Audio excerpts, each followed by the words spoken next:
Thank you so much for being here, Diane. Thank you for having me. What an honor. Thank you for coming. But please, it's my first outing in Cannes since I got here. Is it? Very warm welcome. Thank you. Thank you. When we knew that Diane was going to be in the David Cronenberg film, The Shrouds, I believe Steve immediately said, let's try to get her to sit for a cover, and she did. And then we said, great, now come sit live and do it all over again. So we had the film hasn't screened here yet, but I just want to point out you have a really long relationship with the Cannes Film Festival. You've been here, I don't know, a half a dozen times probably with your films. And you've also been on the jury, and you've won Best Actress here for one of your films. In the Fade, yeah. For In the Fade, which was an unbelievable performance. Thank you. Tell us, first of all, about bringing The Shrouds to Cannes with such an iconic director as David Cronenberg, and what it means. Yeah. I mean, it is a dream come true. I think when you are in the industry, right, David Cronenberg is like winning the lottery. I was incredibly flattered, that he came to me and wanted me in his movie. It's a very personal film for David. It talks about, it's semi-autobiographical, what's the word? Biographical, yep. That's right. So Vincent Cassel is Cronenberg in the film, and I play 3 characters in the movie, one being his wife who's dying of cancer, his sister's wife, and an avatar that Vincent creates in his late wife's honor.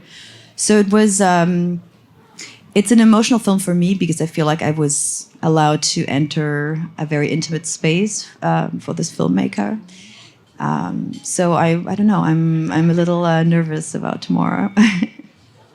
Yes, when you have to take that intimate work and share it with the world, yeah, it's always a moment. How did Cronenberg come to cast you? Did he?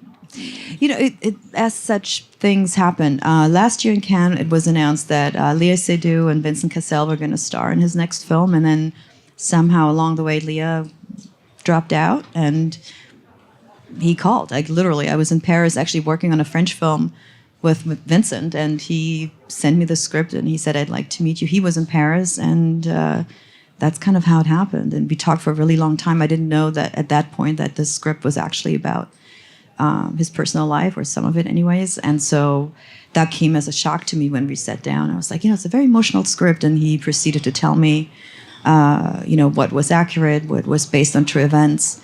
So it added this level of, it made me a little bit anxious all of a sudden, to be playing his wife. Someone that close to him. Yeah. I mean, he didn't make movies for a very long time, I'm assuming because of that, because he accompanied his wife throughout her sickness and her death. And so, did he introduce the story to you in that way and said, this is the most personal film I'm going to make, which ultimately I think is what he has said about it. Yeah. Yeah. And that I trust this to you. He didn't use those words, but he said, I'd love it for you to be you. And so I'm incredibly flattered, but it also comes, for me anyways, with a lot of responsibility. Yeah. He did not want to put that on me. He was quite detached at times, from me and from the film, but I could feel him, especially in the moments when you see the wife in flashbacks in various stages of her illness. So there's a couple of very intimate moments in those scenes, and I could feel him, how can you not relive a lot of that stuff? And that's an awkward space for me. I was kind of tiptoeing. Do you mean on set when you were shooting? Yeah. That he's kind of in it in two ways. He kind of just disappeared a little bit, Yeah. So then you have to find your own way. Well, you have to anyways with Cronenberg. He's not a director. He doesn't do any table reads. He doesn't rehearse. He talks to you beforehand. He's not. I think he's one of those directors, a little bit like Quentin Tarantino. If I had met him earlier on in my career, I'm not sure I could have handled that level of and go. You're on, But I think, thankfully, he's not doing rehearsals. You're not doing table reads. He's not taking you to dinner for 10 hours and telling you his deepest, darkest thoughts. No. He said, do your job, which is... Yeah, I mean, there comes a lot of trust, a lot of liberty, but at the same time, I mean, he directed us, but there's a level of also an expectation of you need to know your lines, every single word. He's very precious with his words, as he should be, because he wrote it. But there's no, let me try this. There's no improv. It's like you're on. Okay, and you're playing 3 different roles in this film. I'm sure everybody caught this. She's playing 3 different people. Yeah. So you're playing his wife, Vincent Cassel's wife, essentially Cronenberg's wife. You're playing his sister, right? So the wife's sister, yeah. Okay, not his sister. I meant the wife's sister. Yeah. Yes, your sister. And then the third is this like this digital avatar, which is just a voice. No, you see me. I mean, it doesn't really resemble me a little bit, but not, And so, okay, so how do you create these 3 different characters and distinguish them from one to the other? A lot of it's just the situation they're in, right? Because the wife, obviously, as I said, you see her in various degrees of her illness.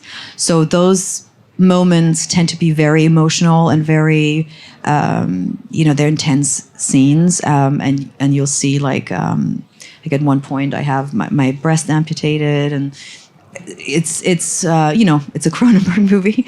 So they were harder for me to play only because like I said, they were the most personal to him in a way, to David. And then the sister is very eccentric, very different. A conspiracy theorist and like a little kooky. So they were very different and yet very similar, And the avatar's just, you're playing She's a computer. Very much an avatar, like that, always happy. Oh, great! You could be Siri in another life. That's really funny. What did this raise in you in terms of thinking about mortality and I would say getting older? Although I told Diane she literally hasn't aged, and I'm quite sure she has struck a deal with something satanic to be able to not age at all. But yet, the clock goes on, right? And you've been doing this a long time. And it's good to age. For what I do, it's good to age because you bring so much more empathy and experience to a role, So, like I said, a role like this might not have been so deep for me maybe 10 years ago.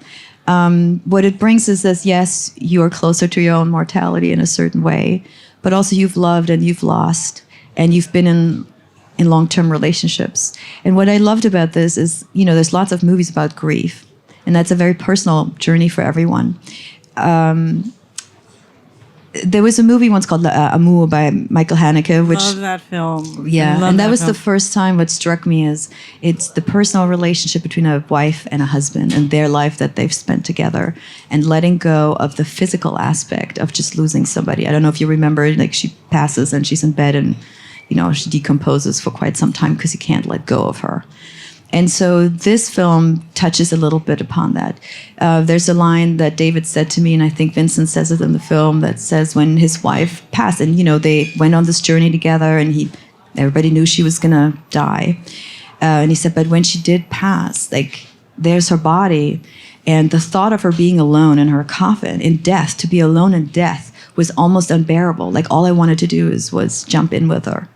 And that really resonated with me because I hadn't heard that before, I couldn't imagine that personal love that you have for a physical body. And so after that, I don't know, the whole movie made sense to me. And you'll see, and it's, it goes in extremes as David does, and it gets twisted, but that's really what the film is about. The other thing that I was thinking about with this film is that Cronenberg himself is 81 years old at this point, which is, I don't think of him as 81. I just sort of think of him as this kind of rebel in his 40s or something. But there's an extraordinary number of directors today, including Scorsese, including Coppola, including Cronenberg, who are doing incredible work into their 80s. And so as we think about mortality and aging, it's like there's two different paths. One is you get accustomed, if you have to confront the idea that we are going to die. And at the same time, we are living longer and much more vigorous.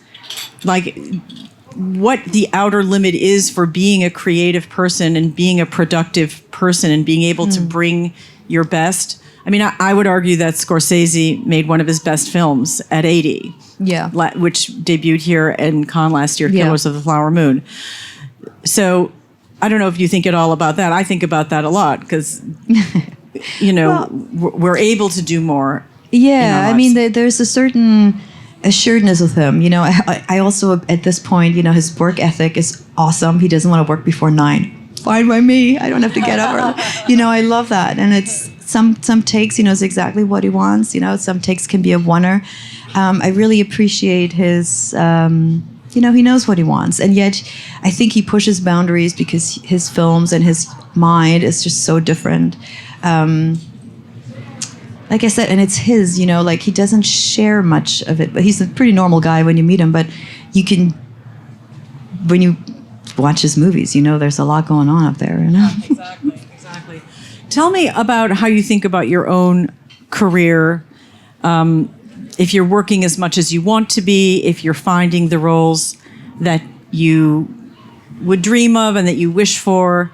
We'll never forget you in Inglourious Bastards. That's just like an unbelievable film. And of course, you started out as Helen of Troy in Wolfgang Petersen's. Yeah. Yes, in Wolfgang Petersen's film, why is the name escaping me? Troy. In Troy. So... have you done everything that you want to do with acting, or are you getting to do the parts now that you would like to be doing? I think they're coming more to me now, than they were when I was younger. I don't know why, but maybe there's more outlets, than with streamers and like different That's true. possibilities. Yeah.